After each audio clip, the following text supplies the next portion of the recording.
computer, we're going to go to Applications.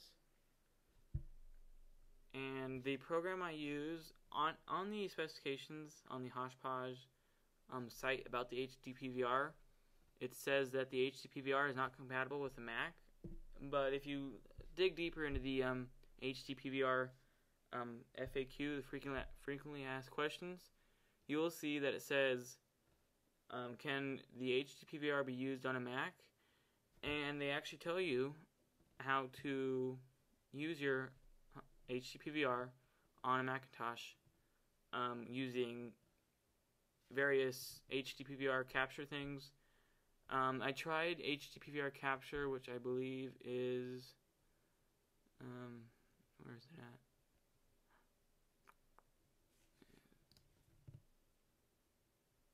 I might not have it anymore. I don't think it's there. I think I deleted it. Oh well. Anyways, there was a program I had called HD-PVR Capture. I believe that's what it was called. And I didn't really like it. I couldn't get the setting rights. The video was too interlaced, and the frame rate was like at 15 frames per second. So I just stopped using that and tried EyeTv, which is from Elgato. So let's launch EyeTv.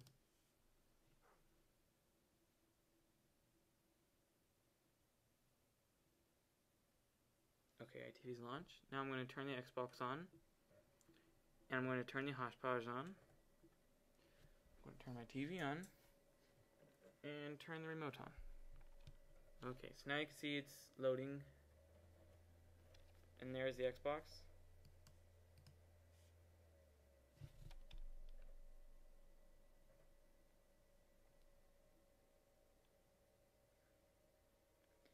And the video quality doesn't seem as good on the live preview because I'm doing a screen recording right now, which takes up quite a bit of CPU usage. So the quality on the live preview looks a little degraded, even though it's not.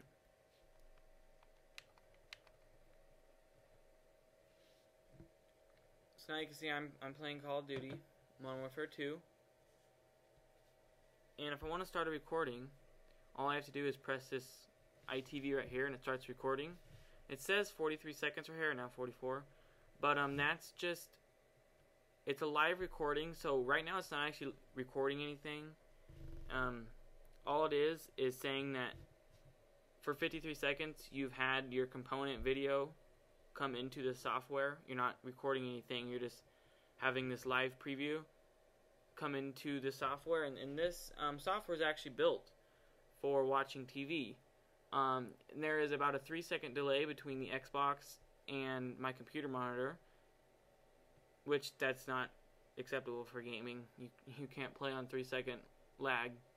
So, but if you're watching TV, it doesn't really matter. That's what that's made for, not to play on. So to start it, all you gotta do is press this EyeTv right here, and your recordings will show up in this recording section right here. I've deleted all my recordings because I have them on an external hard drive. Anyways, all your recordings will show right here. So now if we go to the preferences, I'll show you how I have it set up. There is showing the HD-PVR. I have the quality at best, which for like a 8-minute clip is about 6 gigabytes, a little bit more than that. The deinterlace type I use is for HDTV. I use progressive scan. I find that to be gives you the best result, and I don't use overscan. That's where I have it saving to, is my G drive queue.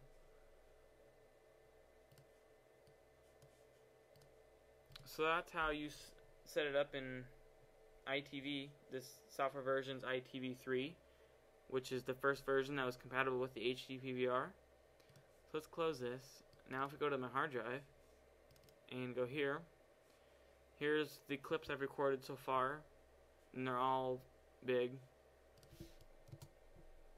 So if we load one of them, as you can see, there it is. Let's turn the Xbox on.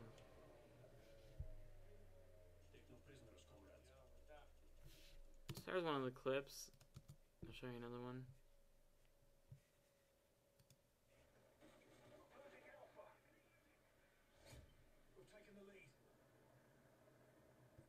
There is another one. So I just random clips I've recorded. Some aren't the best, and some have some good shots in them. I just record everything I play because I find it easier that way, so that, you know, if I don't miss anything. Because sometimes I haven't been recording, and then it's like, oh wow, that was a cool shot. I'd like to use that in a montage, but I wasn't recording. So I just got into the habit of record everything. Delete. You can always delete what you don't want. It's not hard. So from EyeTv3, once I have my clip recorded, I export it into an Apple ProRes 444 codec.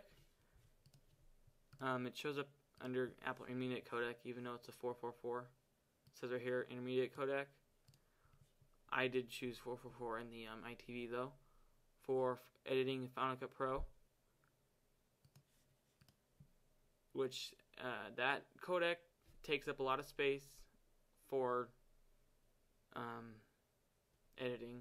It's a high quality codec, but if you set your project or your sequence settings the same as your raw footage, there's no need for rendering unless you use special effects, which those don't take too long to render. I'm glad I don't have to spend hours rendering every clip I put in there, which most of my montages have upwards of 200 to 300 clips, which at about 6 seconds each, about 5, so about 4, maybe 6 seconds each. That takes about 5 minutes to render on my Mac in 1080. So that's a long time. But I don't have to do that anymore because I export straight into Apple Intermediate codec, which is just easy that way. So that's it for the Hauppauge HD-PVR and how to set it up. Goodbye.